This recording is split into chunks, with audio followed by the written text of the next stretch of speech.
Rebonding versus keratin. आइए समझते हैं रिबॉन्डिंग शब्द का मतलब।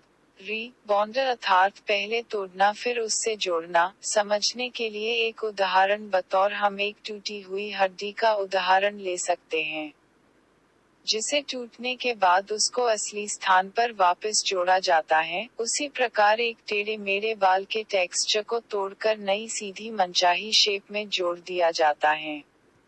रिबॉन्डिंग करने के लिए जो रसायन इस्तेमाल में लिया जाता है उसमें थायोग्लिकोलिक नाम का एसिड मौजूद होता है, जो कि बालों की सबसे अंदर की परत तक जाकर टेक्सचर शेप का कारक बनने वाले बोन्स को तोड़ देता है, जिसके बाद सही तापमान की मदद से बालों को नई शेप दी जाती है।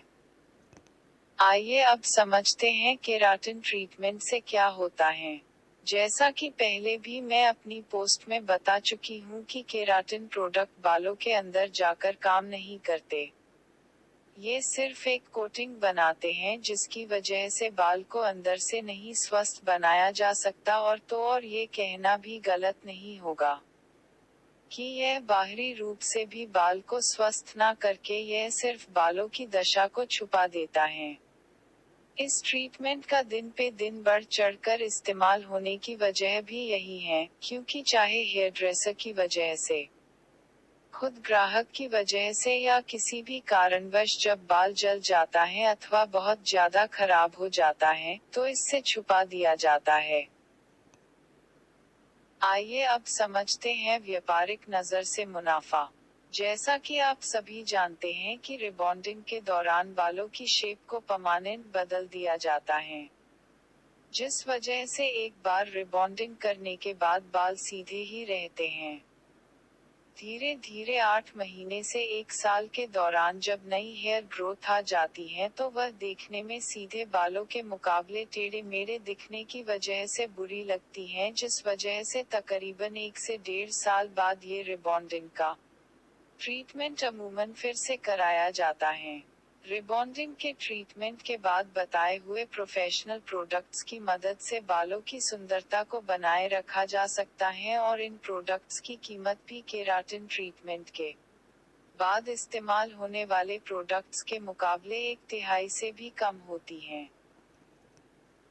दूसरी ओर केराटिन ट्रीटमेंट का असर 15 to 20 हेड वॉश ही रहता है, जिस वजह से बहुत ही कम समय के अंतराल पे इस ट्रीटमेंट को दोबारा करवाने की आवश्यकता पड़ जाती है।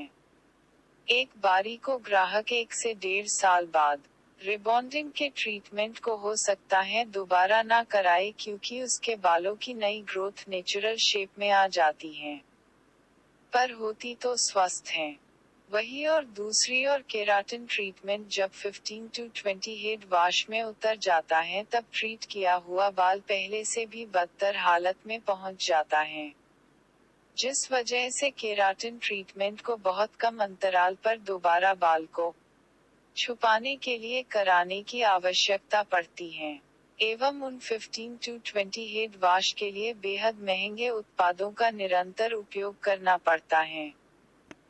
अब आप ही बताएं कि एक व्यापारी को इन दोनों में से किस ट्रीटमेंट से ज्यादा मुनाफा होता होगा। जाहिर है अगर एक ग्राहक एक छोटे अंतराल पर बार बार कोई सर्विस लेता है तो उससे ज्यादा मुनाफा होता है। इस वजह से ही इन सभी प्रकार की जानकारियों को ग्राहक से छुपाया जाता है, और लालच की वजह से केराटिन ट्रीटमेंट जैसे ट्रीटमेंट्स को बड़ी आसानी से ग्राहक के बालों पर कर दिया जाता है। एक प्रोफेशनल बिना किसी स्वार्थ के स्वस्थ बाल के लिए रिबॉन्डिंग ट्रीटमेंट का सुझाव देता है, जबकि अनप्रोफेशनल लालच एवं इंसेंटिव के लालच में केराटिन ट्रीटमेंट जैसे ट्रीटमेंट का सुझाव देता है।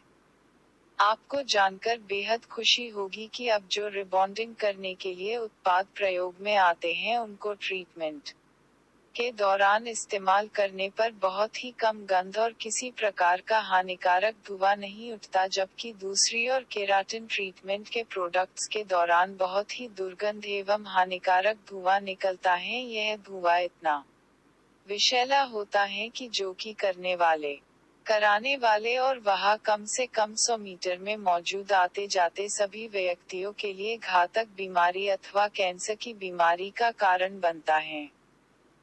इस वजह से ही अब कुछ कंपनियां केराटिन ट्रीटमेंट के दौरान हेयरड्रेसर को ड्रायर, पंखा आदि को कम से कम चलाने की हिदायत देते हैं कि ताकि ये फ्यूम्स हवा में कम उड़ें।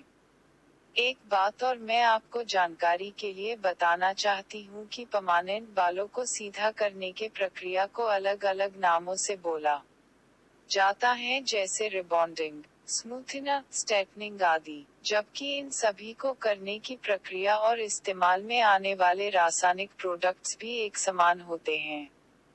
इन अलग अलग नामों की वजह से अक्सर ग्राहक भी असमंजस में रहता है कि कौन सी प्रक्रिया चुने। ऐसा इसलिए भी होता है क्योंकि अधिकतर सैलून इन सभी नामों के साथ इनके सर्विस प्राइस भी अलग कर देते हैं, जबकि ये सब एक ही प्रक्रिया है। दूसरी ओर प्रोफेशनल और specialist salon add on services का सुझाव देते हैं। आप चाहे तो किसी भी सैलून में जाकर ये पूछ सकते हैं कि आप केराटिन ट्रीटमेंट कौन सी कंपनी या ब्रांड का करेंगे। आप नाम सुनकर हैरान रह जाएंगे कि उनमें से एक भी बड़ा या विश्वसनीय ब्रांड नहीं होगा। यहाँ तक कि 98% के नाम भी आपने नहीं सुने होंगे। भारत में सैलून व्यवसाय में जिन विश्वसनीय ब्रांड का नाम आता है वह लॉरियल, मैट्रिक्स, स्वार्जकोफ, वेला, स्ट्रीक्स आदि। इनके अलावा अधिकतर कंपनियां भारत अधिनियमों को ना मानते हुए और बिना किसी की परवाह किए अपने उत्पादों को धड़ाधड़ बेच रहे हैं और कहीं ना कहीं कितने ही लोगों के स्वास्थ्य को नुकसान पहुंचा रहे। मुझे उम्मीद है मेरी दी हुई जानकारी आपके काम आएगी। मैं दुआ करती हूँ आप स्वस्थ रहे और सुरक्षित रहे। ज्यादा जानकारी के लिए मेरे चैनल को सब्सक्राइब करें।